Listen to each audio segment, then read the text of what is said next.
Desde que abrimos nuestras puertas en el 2010, nuestro objetivo en el Hospital Metropolitano era llevar la mejor medicina a su alcance. Es por esto que ampliamos nuestros servicios a lo largo de todos estos años, siempre con la idea de ayudarle a mejorar su calidad de vida. Hoy, 13 años después, seguimos con la misma convicción de llevar la mejor medicina al alcance de todos los costarricenses y visitantes. Después de mucho esfuerzo y con mucho orgullo, inauguramos la 8ª sede con la apertura del Centro Comercial El Encuentro, cubriendo la zona de San Carlos y siendo el primer hospital privado con gran variedad de servicios, especialidades médicas y equipos de última generación en la zona. No solo trabajamos en inaugurar nuevas sedes, también estamos invirtiendo en renovar y reinventar nuestras primeras sedes.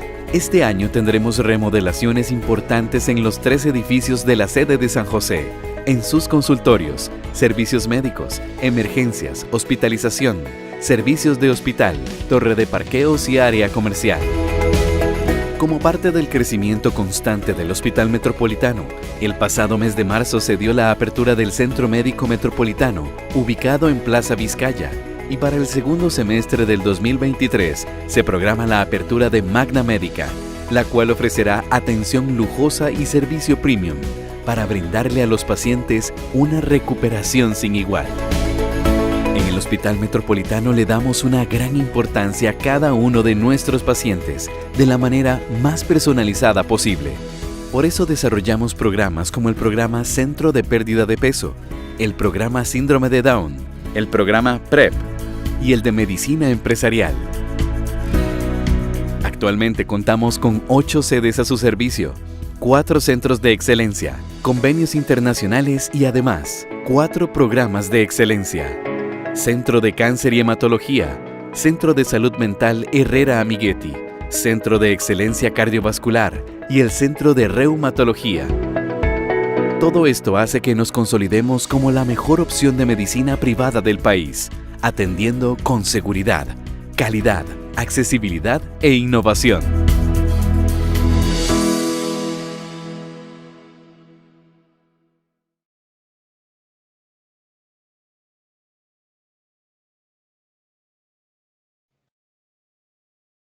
Sí, señora, estamos viendo. Perfecto, muy bien. Bueno, reiterándoles el agradecimiento en nombre mío y del Instituto Clodomiro Picado, voy a presentarles en esta hora el tema de fisiopatología y tratamiento del envenenamiento fídico en Centroamérica. Y como bien dijiste, es un tema muy pertinente para la región de San Carlos, puesto que es una zona que tiene muchos accidentes de este tipo. El primer concepto que quisiera presentarles es que en Costa Rica hay muchas especies de serpientes, más de 140. Sin embargo, la gran mayoría de ellas no son serpientes venenosas. De todas ellas, solamente 25 son venenosas. Sin embargo, estas serpientes calificadas como no venenosas, como esta que vemos aquí del género Leptodeira, pueden producir mordeduras, pero no envenenamientos. Ahí vemos a la derecha un ejemplo de un caso de una mordedura por esa serpiente que causó únicamente un leve edema, ¿verdad? Entonces, no hay patología importante, salvo edema local, esporádicamente un poquito de sangrado, pero no se amerita el uso de sueros antiofídicos con estas serpientes. Creemos que cerca de un 10% de los casos son causados por estas serpientes no venenosas. Propiamente las serpientes venenosas en nuestro país, esas 25 especies, las vamos a dividir en 2 familias. La familia de Lapidae está compuesta por la serpiente marina, que solamente habita en el Océano Pacífico, y por las serpientes corales, serpientes con anillos de colores que están en todo el país. Ellas producen únicamente el 1% de los accidentes. En Costa Rica ocurren 600 casos de personas que llegan a los hospitales de la Caja Costarricense del Seguro Social por año, de manera que solamente por ahí de 6 de esos casos son causados por corales. Y la otra familia es la familia más importante, bueno, y en el caso de la serpiente marina prácticamente no hay accidentes.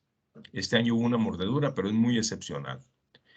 La otra familia, que es la más importante, es la familia Viperidae, porque ahí están las serpientes como terciopelo, cascabel, bocaracá, lora, tamagá, mano de piedra, castellana, etc. Ellas producen, si quitamos el 10% de mordeduras por serpientes no venenosas, ellas producen el resto de las mordeduras, un 90%. Son las más importantes. La serpiente marina, como les decía, es muy abundante en las aguas del Océano Pacífico, pero por el tamaño tan pequeño de su boca y su comportamiento, no produce mordeduras, prácticamente nunca. No hay un suero antiofídico contra esta serpiente y el tratamiento sería un tratamiento de soporte ventilatorio porque tiene un veneno de tipo neurotóxico. Las serpientes corales, como dijimos, son muy abundantes en el territorio nacional y producen cerca de un 1% de los accidentes, más o menos 6 accidentes por año. Para estas serpientes, el Instituto Clodomiro Picado produce un suero que se llama el suero anticoral. Pese a ser serpientes muy abundantes, producen tan pocos accidentes porque el tamaño de su boca es pequeño. De manera que prácticamente las personas que son mordidas son personas que agarran las serpientes, que las manipulan de una manera imprudente y son generalmente mordidas en los dedos de la mano. ¿Qué es lo que produce una mordedura por una serpiente coral? El veneno de la serpiente coral tiene sobre todo neurotoxinas. De manera que a nivel local, donde ella inyecta el veneno, no se van a producir efectos importantes. No hay necrosis, no hay edema, no hay sangrado, no hay formación de ampollas. Lo que sí se da es un dolor local y luego parestesias, ¿verdad? Sensaciones como de hormigueo, etcétera, en la piel por la acción de las neurotoxinas. Este veneno, una vez inyectado, se distribuye por la vía de vasos linfáticos sobre todo y llega a todo el resto del organismo. No penetra el sistema nervioso central porque estas toxinas son proteínas y la barrera hematoencefálica impide la penetración al sistema nervioso central. Actúa más bien en el sistema nervioso periférico, es decir, en las uniones neuromusculares. Y este esquema les resume una unión neuromuscular donde vemos que hay dos sitios de acción de las neurotoxinas de corales. Hay unas toxinas que se llaman alfa-neurotoxinas que bloquean el receptor colinérgico en la terminal, en la placa motora de las células musculares, y al bloquear el receptor colinérgico bloquea el estímulo de ese receptor y por lo tanto bloquea la contracción muscular. Y el otro tipo de toxinas que son presinápticas son fosfolipasas que actúan a nivel de la terminal presináptica, de la terminal nerviosa, degradando los fosfolípidos de la membrana de la terminal presináptica e impidiendo la liberación del neurotransmisor. Entonces, mediante una combinación de acciones presinápticas y postsinápticas, lo que estos venenos hacen es un bloqueo de la unión neuromuscular. Clínicamente, esto se manifiesta con un cuadro que se denomina parálisis neuromuscular descendiente y consiste en una serie de eventos paralíticos que empiezan con la ptosis palpebral, es lo primero que se manifiesta. Luego hay manifestaciones como diplopia y oftalmoplegia, manifestaciones a nivel de los músculos faciales, de los músculos orofaríngeos, y finalmente de los músculos respiratorios causando parálisis respiratoria, que es la causa de muerte. Entonces recuerden que una persona mordida por coral no va a presentar patología local, no tiene alteraciones de coagulación, no tiene sangrado, por lo tanto no tiene alteraciones cardiovasculares, tampoco tiene alteraciones renales. Básicamente va a manifestar eventos de tipo paralítico en ese cuadro neuromuscular de parálisis neuromuscular descendiente. Vamos a hablar ahora de la fisiopatología del envenenamiento por serpientes de la familia Viperidae, que son los envenenamientos más complicados, si se le pudiera decir así. Y la serpiente más importante, que es muy abundante en la región de San Carlos, es la terciopelo o Botrops asper, que es la que estamos viendo aquí. Es la que causa cerca del 70% o quizá más de los accidentes en nuestro país y son los accidentes más graves.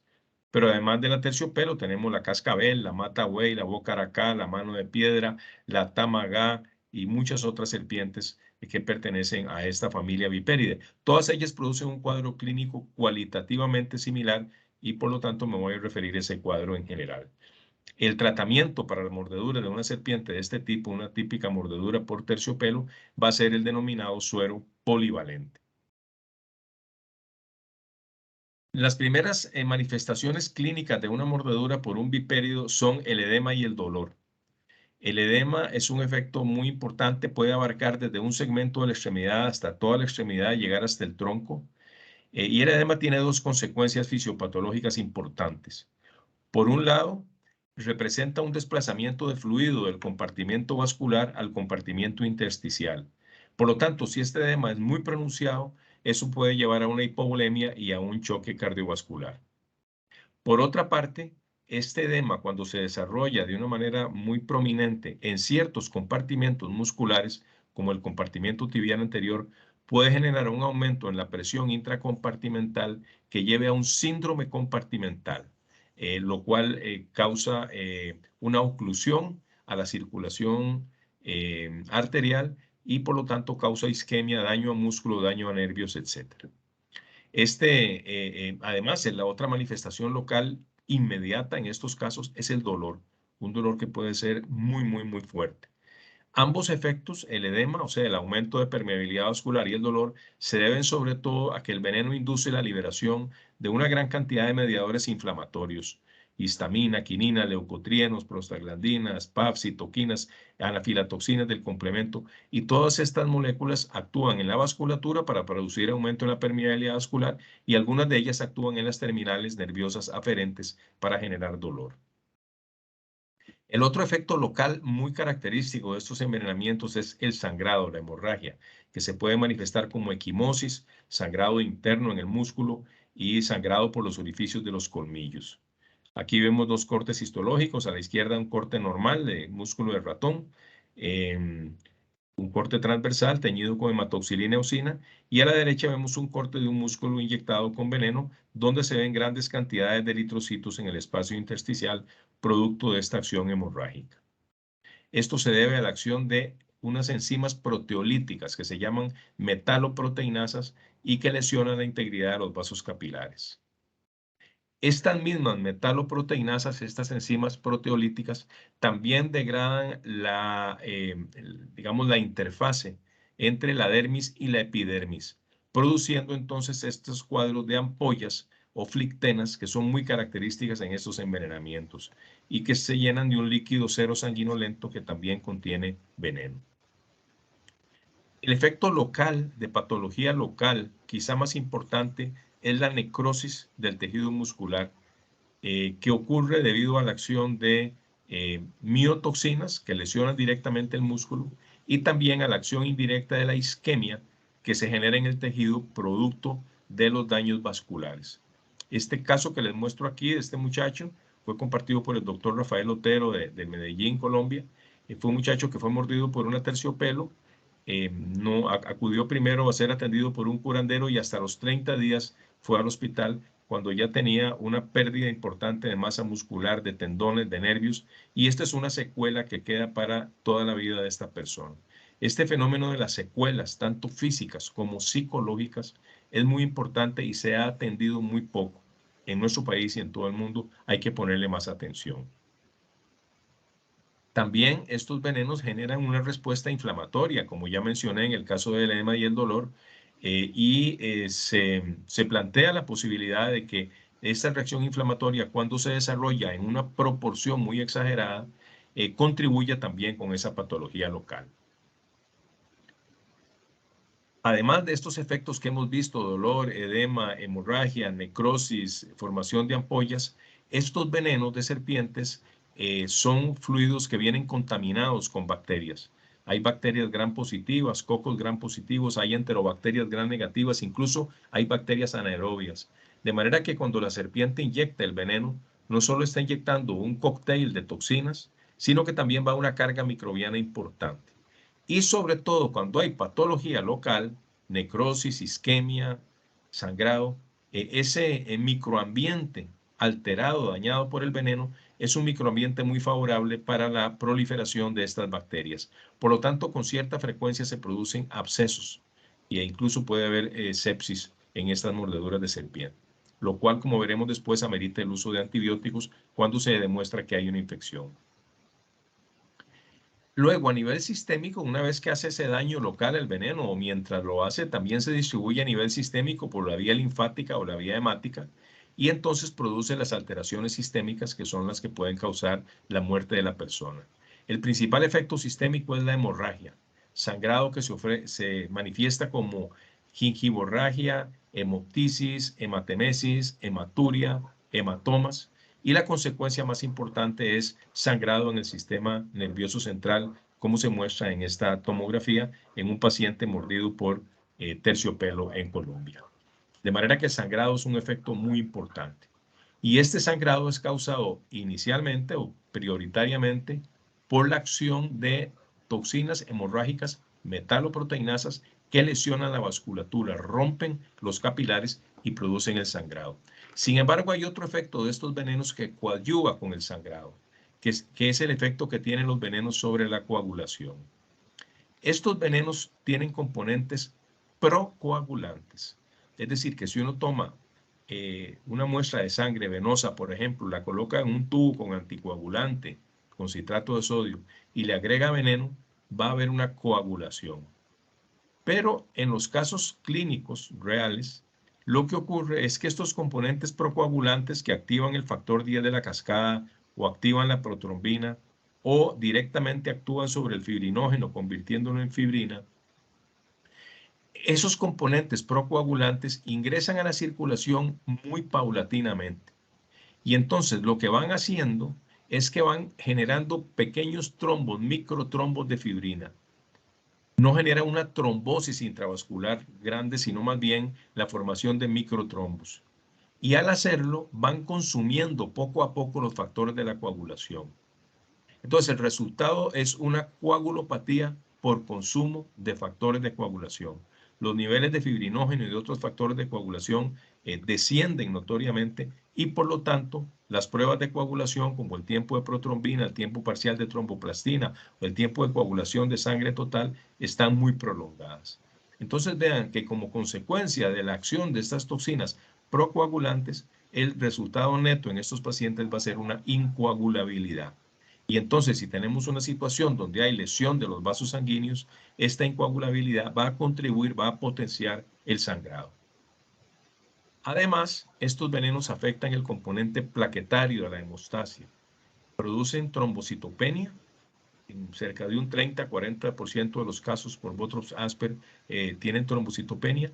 Y también inhiben la capacidad de las plaquetas para agregarse por la acción de toxinas que bloquean los receptores de las plaquetas y la agregación plaquetaria.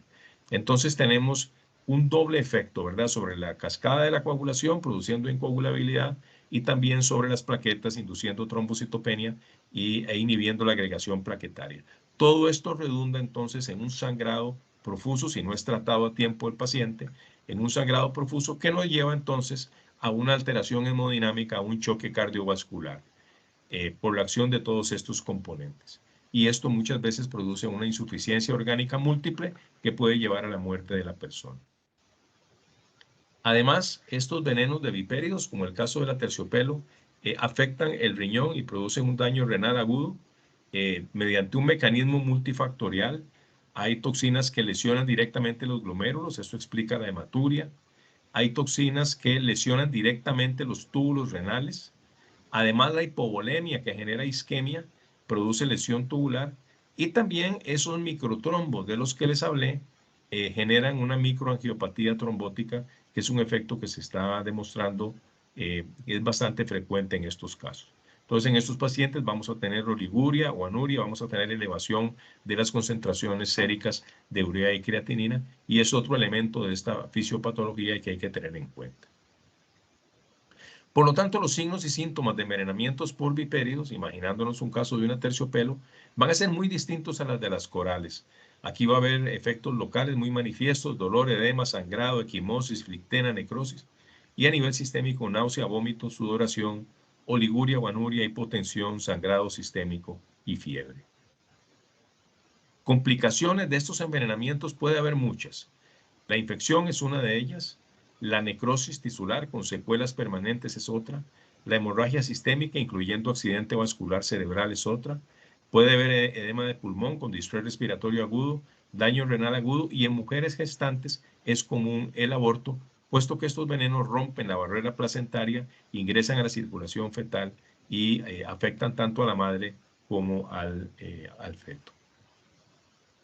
Bien, vamos a pasar ahora a hablar del manejo, del tratamiento de estos envenenamientos en nuestra región centroamericana.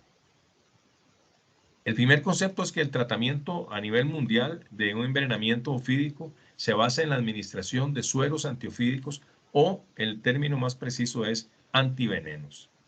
Estos son productos generados, en el caso nuestro, por el Instituto Clodomiro Picado de la Universidad de Costa Rica, mediante la inmunización de caballos, ya sea con venenos de vipéridos, por un lado, para producir el suero polivalente, o de corales para producir el suero anticoral. Los caballos son inmunizados, al cabo de un tiempo se obtiene sangre de estos animales, se separan los glóbulos rojos del plasma, los glóbulos rojos se les retornan al animal y el plasma lo llevamos al laboratorio de producción, a partir del cual se purifican los anticuerpos de ese caballo. De manera que lo que ven ustedes en un frasquito de suero antiofídico, este líquido que ven es una solución concentrada de inmunoglobulinas producidas por caballos inmunizados con venenos de serpientes. Y repito, hay dos tipos de suero antiofídico en nuestro país. El polivalente para envenenamientos por vipérido es el que más se usa y el anticoral para envenenamientos por corales que se usa en una menor frecuencia. Este es el eje central de la terapia del envenenamiento ofídico. De manera que el tratamiento en un centro hospitalario, como es el caso de ustedes, se basaría primero, obviamente, en un correcto diagnóstico, seguido de la administración rápida de un antiveneno, el que corresponda, y luego tratamiento complementario que vamos a ver a continuación. Para el diagnóstico, cuando llega a un centro de salud una persona que refiere haber sido mordida por una serpiente, es importante centrarse en este tercer punto, es decir, en criterios clínicos y de laboratorio objetivos para hacer ese diagnóstico. No se debe dar tanta importancia a las descripciones de la serpiente que hace el paciente o sus acompañantes, porque muchas veces son descripciones confusas. E incluso si la persona trae la serpiente, la mata y la lleva, de manera que es posible identificarla, incluso así existe la posibilidad de que una mordedura por una serpiente venenosa no se acompañe de inyección de veneno. Eso es lo que se llama mordeduras secas. Por lo tanto, sí es útil identificar el tipo de serpiente, pero lo que determina el diagnóstico debe ser la valoración de criterios clínicos objetivos y criterios de laboratorio que vamos a ver seguidamente. Esto es lo que nos dice, lo que nos da las herramientas para el diagnóstico. Y aquí ustedes tienen una trilogía de posibilidades cuando llega un paciente que refiere haber sido mordido por una serpiente. La primera posibilidad es que la persona no tenga manifestaciones clínicas ni laboratoriales de envenenamiento. Eso puede deberse a que fue mordido por una serpiente no venenosa o a que fue mordido por una serpiente venenosa que no inyectó veneno, una mordedura seca. En cualquiera de esos casos, no se debe administrar el suero antiofídico. La persona, el paciente, debe dejarse en observación durante al menos 12 horas para ver si aparecen manifestaciones de envenenamiento y si no aparecen se le puede dar de alta. Esa es la primera posibilidad. La segunda posibilidad es que el paciente manifieste edema local, dolor local, sangrado o alteraciones de la coagulación. Todo eso nos indica que es un caso de mordedura por una serpiente de la familia Viperidae.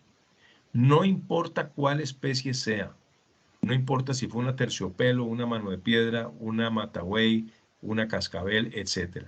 El cuadro clínico nos dice que fue mordido por una serpiente Viperidae y se le debe administrar, por lo tanto, suero antiofídico polivalente.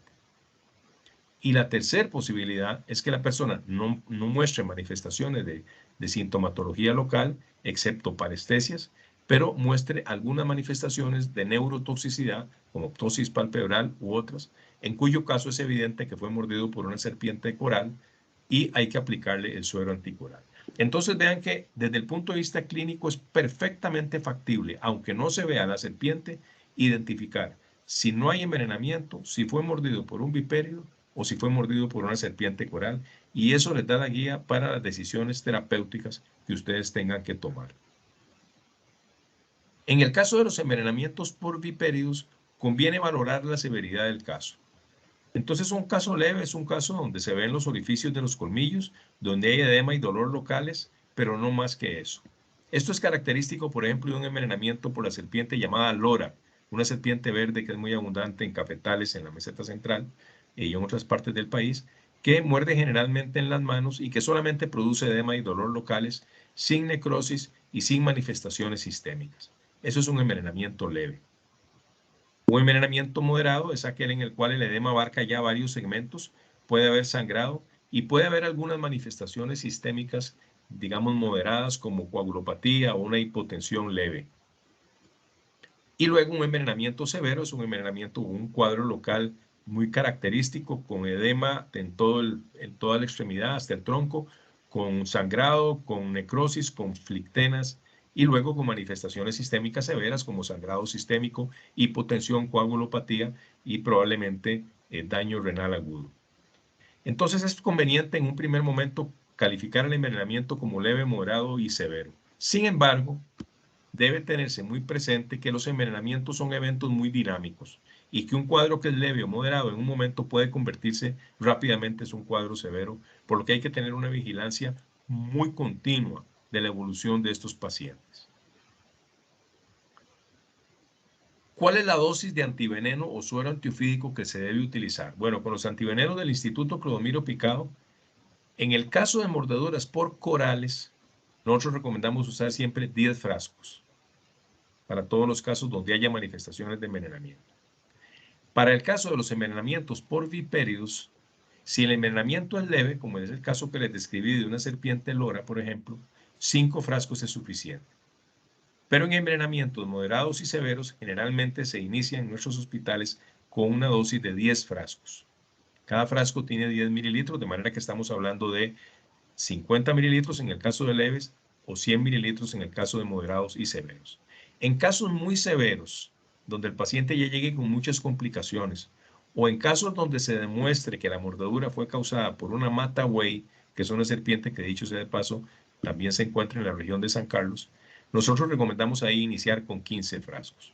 Pero en general la dosis que se utiliza en casos moderados y severos, que es la mayoría de los casos, es de 10 frascos. Ahora bien, en el caso de envenenamientos por corales ocurre lo siguiente. Cuando la persona ya presenta manifestaciones de parálisis, tosis, oftalmoplegia, diplopia, parálisis orofaringea o dificultad respiratoria, eso significa que ya el veneno está unido a las uniones neuromusculares y es muy difícil para el antiveneno remover esas toxinas de ahí.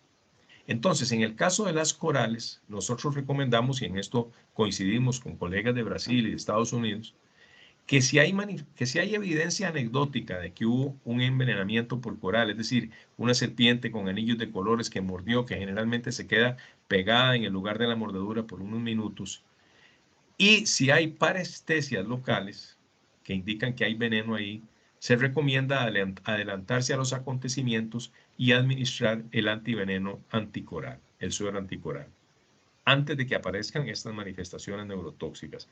Eso lo hemos venido recomendando en el país y la información que tenemos del ámbito clínico es que efectivamente eso previene el desarrollo de las manifestaciones neurotóxicas. Entonces recuerden, en el caso de una coral, si hay evidencia anecdótica de que fue una serpiente coral y que la persona tiene parestesias locales, se recomienda poner el antiveneno antes de que aparezca este cuadro clínico de envenenamiento sistémico.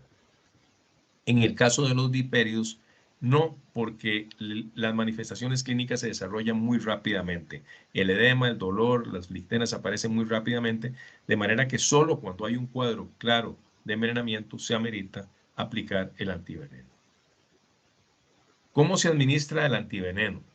Bueno, toda la dosis se administra por la vía intravenosa y debe administrarse diluido en solución salina. Puede ser solución salina o puede ser suero glucosado. Digamos que vamos a iniciar con una dosis de 10 frascos de suero antiofídico. Si es un adulto, se diluyen los 10 frascos, que son 100 mililitros, se diluyen en 400 mililitros de solución salina para un volumen final de 500.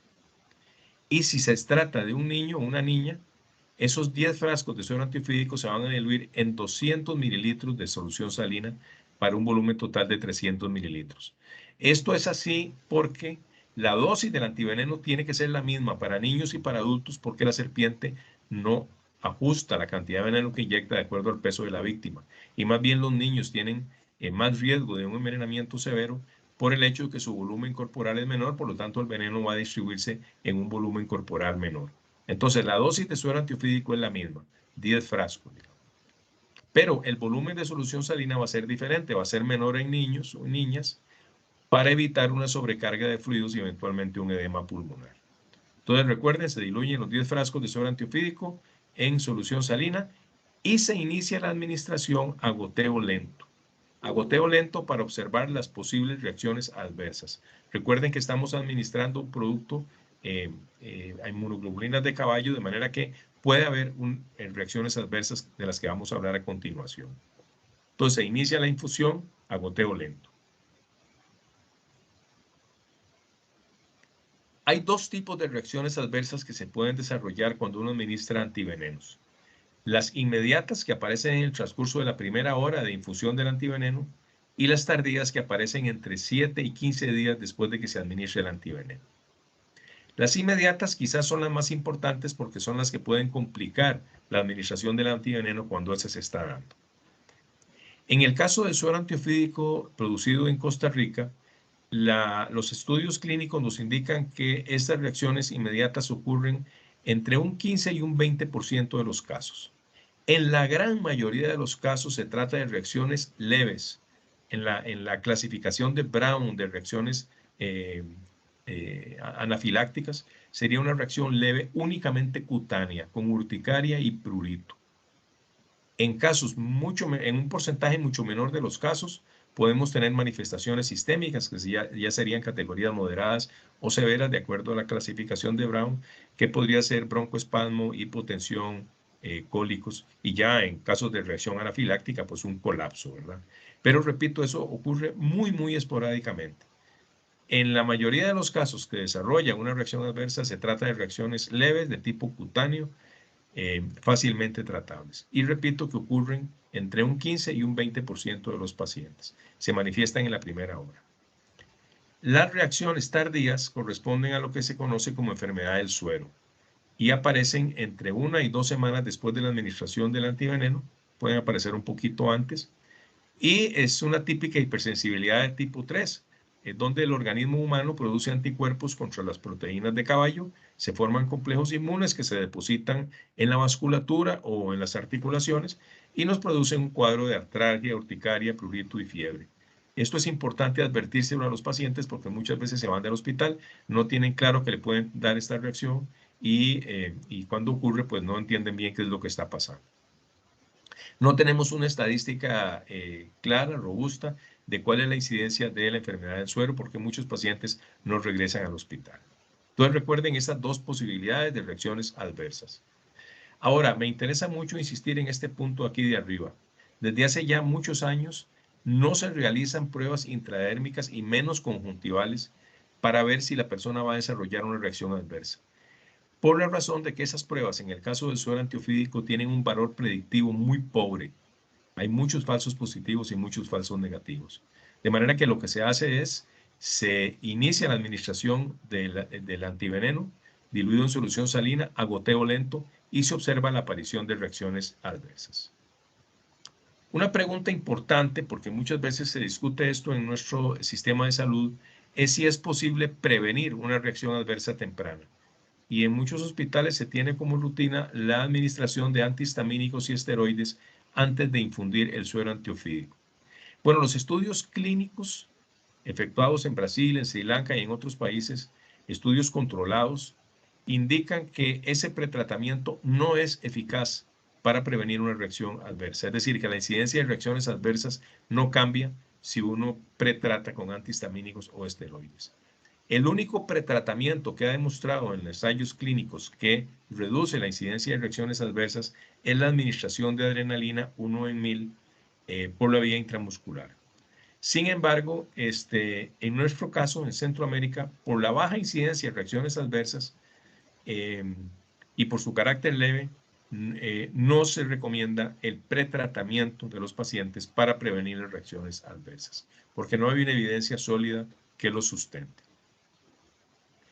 ¿Qué hacer en caso de una reacción adversa? En esos 15 o 20% de los casos que manifiestan una reacción cutánea o si es una reacción más seria, se suspende la administración del antiveneno temporalmente y se trata al paciente con antihistamínicos y esteroides por la vía intravenosa. Este tratamiento, sobre todo cuando son reacciones cutáneas, controla rápidamente la reacción y se puede continuar con la administración del antiveneno. O sea, una vez controlada la reacción, se debe continuar con la administración de antiveneno. Si la reacción que estamos teniendo es una reacción más fuerte, una reacción con manifestaciones sistémicas, con cólico, con hipotensión u otro tipo de manifestación sistémica, broncoespasmo, se recomienda entonces el uso de adrenalina 1 en 1000 por la vía subcutánea. Por la vía subcutánea porque en casos de envenenamiento las inyecciones intramusculares, como se trata de un paciente incoagulado, pueden producir hematomas.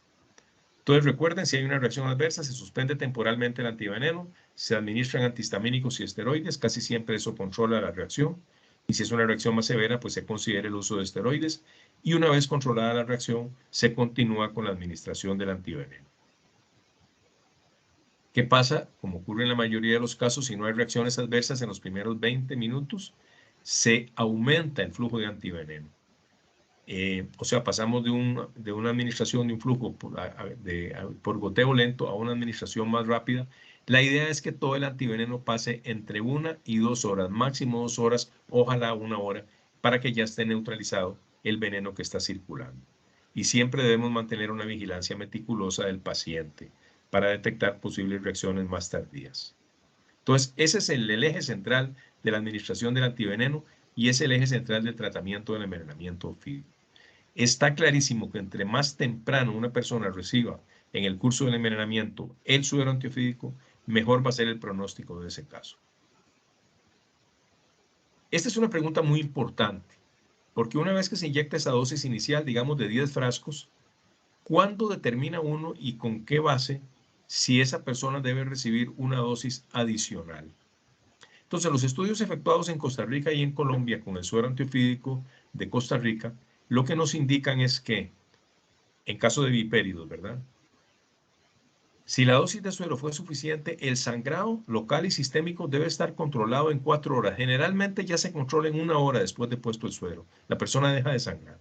Pero definitivamente a las 4 horas tiene que estar controlado el sangrado. Y luego, las alteraciones de la coagulación, determinadas por pruebas como tiempo de protrombina, tiempo parcial de tromboplastina o tiempo de coagulación de sangre total, deben estar parcial o totalmente controladas a las 12 horas posteriores a la terapia con antiveneno. ¿Por qué esperar hasta 12 horas para ver si se corrigió la coagulación? Porque aunque el antiveneno haya neutralizado las toxinas del veneno, como ya se consumieron los factores de la coagulación, le toma al hígado 12 horas sintetizar suficientes fibrinógenos, factores de coagulación, protrombina, etcétera, para que ya las pruebas de coagulación empiecen a corregirse, aunque sea parcialmente. Entonces, si la persona sigue sangrando al cabo de 4 horas, o si a las 12 horas no ha habido una corrección, aunque sea parcial, de las pruebas de coagulación, eso indica que hay veneno no neutralizado circulando. Y por lo tanto se debe administrar una segunda dosis de 5 o 10 frascos de antiveneno, de acuerdo a la condición específica de cada caso. Igualmente, si el paciente muestra un deterioro general en su condición fisiológica, independientemente de estos dos parámetros, pues eso es una indicación de que se debe administrar una dosis adicional de suero antiofídico. Esto es muy importante tenerlo en cuenta. Y luego existen casos donde se da lo que se conoce como recurrencia de envenenamiento. Es decir, que una vez que se controlan los síntomas, que la persona deja de sangrar, que se van corrigiendo las pruebas de coagulación, de repente hay una recurrencia del envenenamiento, vuelve a haber sangrado, vuelve a alterarse la coagulación. Eso se debe a que hay veneno acumulado en los tejidos que se libera tardíamente y ejerce esa acción tóxica. Cuando eso ocurre, se debe administrar una nueva dosis de antiveneno. Dicho sea de paso, eso ocurre muy poco con el antiveneno del Instituto Clodomiro Picado porque tiene una vida media bastante prolongada. Muy bien, hasta aquí entonces la parte del suero antiofídico, ¿verdad? Que es la parte central del tratamiento de estos envenenamientos. En el caso, vamos a hablar ahora de tratamiento complementario. Es muy importante siempre considerar la profilaxis del tétano y el tratamiento de infección cuando haya manifestaciones de infección. La profilaxis del tétano con tozoide tetánico o en caso de personas que no hayan sido inmunizadas, cosa que no ocurre en nuestro país, con antitoxina tetánica.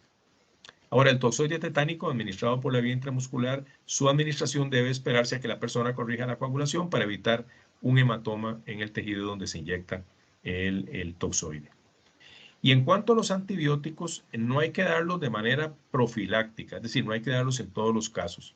Deben darse únicamente cuando hay evidencias de infección, ya sea porque hay un cultivo bacteriano de una secreción purulenta en el sitio de la mordedura, o bien porque hay manifestaciones clínicas de infección, o bien porque hay un cuadro de patología local importante. Generalmente cuando hay necrosis, hemorragia, isquemia local importante, va a haber infección y en esos casos se amerita el uso de antibiótico terapia. En Costa Rica generalmente se emplea penicilina o clindamicina, más un antibiótico de amplio espectro que puede ser un aminoglucósido, aunque hay otras opciones de antibióticos como cefalosporina de tercera generación, etc. Lo importante es tener una cobertura de cocos gram positivos, enterobacterias gram negativas y anaerobios.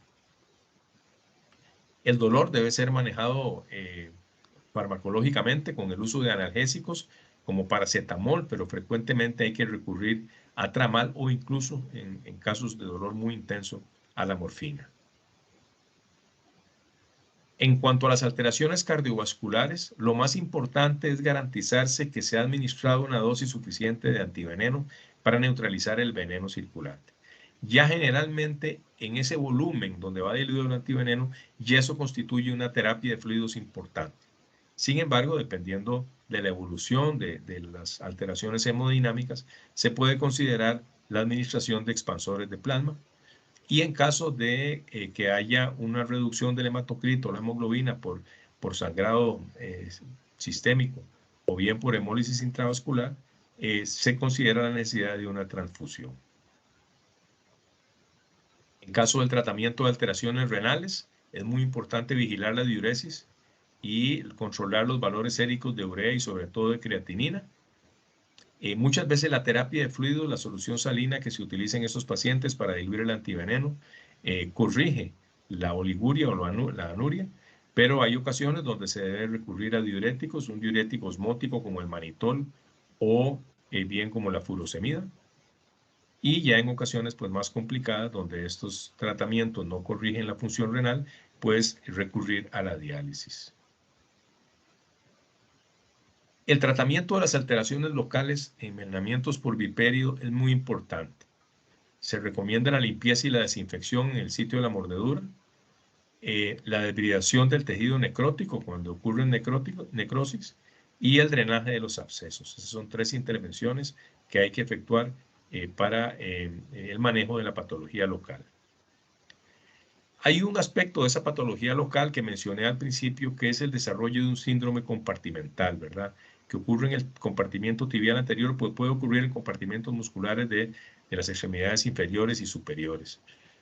El síndrome compartimental se caracteriza entonces por la acumulación de un fluido, de un edema, que incrementa la presión dentro del compartimiento, y cuando esa presión supera los 30 milímetros de mercurio, pues es indicación de un síndrome compartimental, y en ese caso se debe recurrir a una fasciotomía.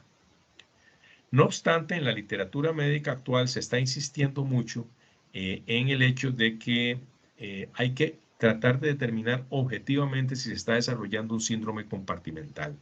Y el criterio más objetivo sería poder medir mediante un catéter la presión en el compartimento muscular para determinar si supera los 30 milímetros de mercurio. Porque por sí mismos el edema y el dolor no son indicaciones de un síndrome compartimental, porque siempre van a estar presentes en estos casos.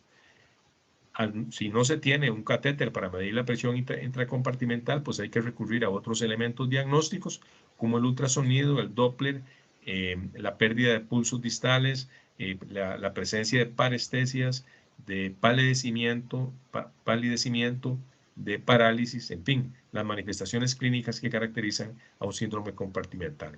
Pero lo ideal, y es una recomendación, es contar con un catéter que permita medir la presión intracompartimental. Si se demuestra la presencia de un síndrome compartimental que ocurre en menos de un 3% de los casos, pues se debe efectuar una fasciotomía. Y ya para ir concluyendo, ¿qué hacer en caso de una mordedura por una serpiente coral o una serpiente marina, donde ya la persona presente manifestaciones de dificultad respiratoria? Se debe poner el antiveneno siempre en el caso de mordeduras por corales, pero si ya la persona presenta manifestaciones ventilatorias, se debe recurrir a la intubación endotraqueal y la ventilación mecánica para mantener la función respiratoria adecuadamente en esta persona. Eventualmente la toxina es eliminada y la persona recupera la respiración. Este es un caso que compartió también el doctor Rafael Otero de Colombia, un envenenamiento severo por una serpiente coral colombiana, no se contaba con suero antiofídico en esa ocasión y se mantuvo a este niño por varios días con ventilación mecánica, logrando eventualmente recuperar su función respiratoria. Hasta aquí mi presentación. Nuevamente les agradezco muchísimo la invitación y la atención a esta conferencia y les dejamos aquí las referencias del Instituto Clodomiro Picado para cualquier consulta que tengan ustedes relacionada con este tema, en caso de que tengan algún accidente o algún caso que quisieran compartir con nosotros. Muchísimas gracias nuevamente por la invitación y más bien quedo ahora en la mejor disposición de escuchar de parte de ustedes algún comentario o pregunta que tengan sobre este tema.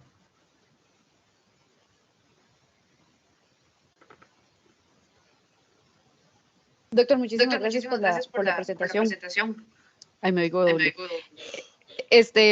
Pero bueno, de verdad muchas gracias, creo que de verdad fue muy valioso. Veo gente acá conectada, bueno, la mayoría son colegas nuestros, microbiólogos, están bastantes de los laboratorios de la red.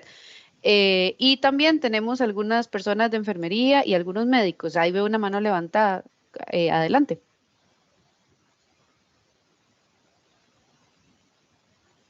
Buenos días, un gusto saludarlo, doctor Gutiérrez, Catalina. Igualmente, el gusto es mío.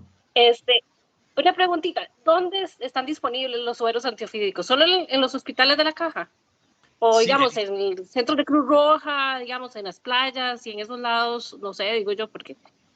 No, el Instituto Clodomiro Picado, digamos que no está autorizado para vender directamente sueros antiofídicos y por lo tanto se distribuyen directamente a la Caja Costarricense del Seguro Social. En la caja los antivenenos están en los 3 niveles de atención, a nivel primario, secundario y terciario, de manera que en prácticamente cualquier parte del país una persona rápidamente puede llegar a un EVAIS o a una clínica o a un hospital y recibir el antiveneno. Yo no tengo conocimiento de cómo sería la adquisición de antivenenos para centros de atención en el sector privado. Sinceramente no manejo esa información. Tal vez la podrían consultar en el Instituto Clodomiro Picado. Acá tenemos al jefe de enfermería conectado, José Carlos, si quieres participar en el tema. Hola, gracias, Moni, de farmacia. Sí, tal vez ahí como para recapitular un poquito sobre cómo nos proveemos nosotros como hospital privado. Clodomiro Picado sí vende específicamente a establecimientos privados, específicamente hospitales. Nosotros como hospital actualmente compramos al Clodomiro Picado y en las sedes pues donde tenemos más incidencia de este tipo de picaduras, tenemos suero actualmente disponible. Muchísimas gracias por la aclaración. Me ha informado usted algo que yo no conocía, de manera que tenía la información desactualizada y me parece muy bien que tengan acceso a ese producto. Gracias, doctor.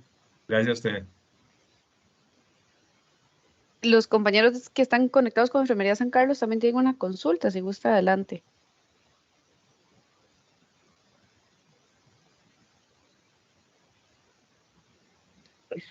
Hola, buenos días.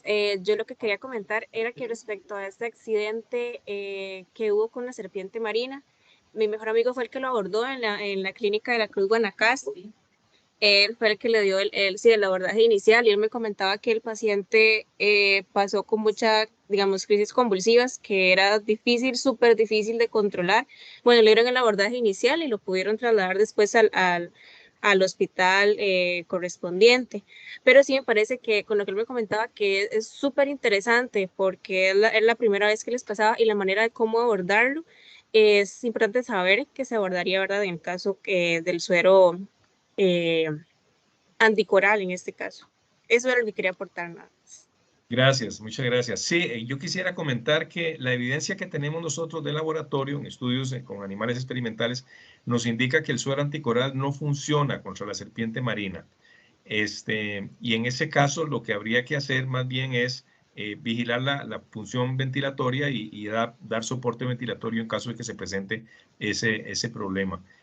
Claro, esto es evidencia que tenemos a nivel, digamos, experimental de laboratorio. Pero bueno, el hecho fue que ese paciente evolucionó bien, afortunadamente. Muy bien. Compañeros, no sé si alguien más tiene alguna pregunta, si quiere No. participar. Yo quisiera preguntarles a ustedes si han tenido ya en el hospital de ustedes o los hospitales de ustedes experiencias con el manejo de envenenamiento fídico. Si me pudieran compartir tal vez alguna experiencia que hayan tenido. Que yo tenga conocimiento, no, no sé, tal vez los compañeros de enfermería. Kenneth, usted, tal vez.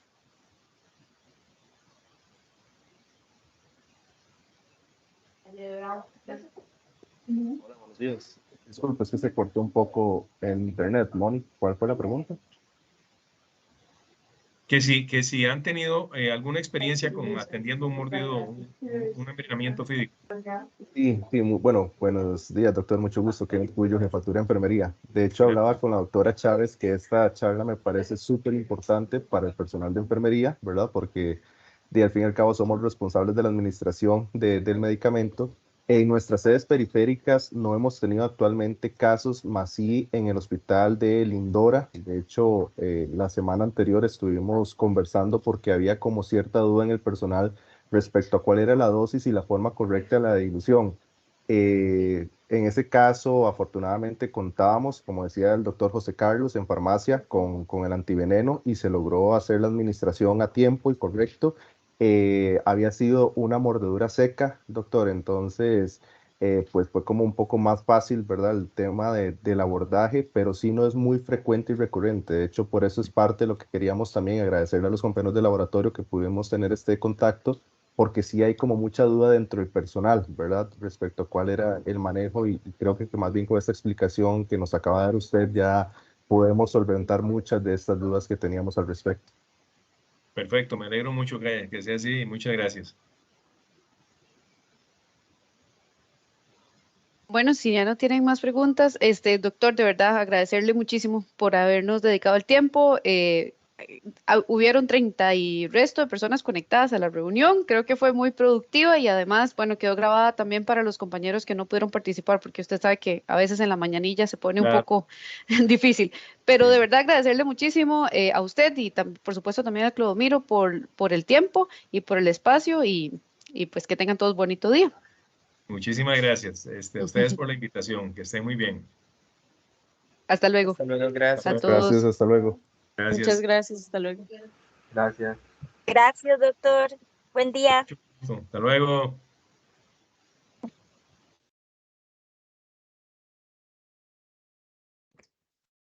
Gracias, hasta luego.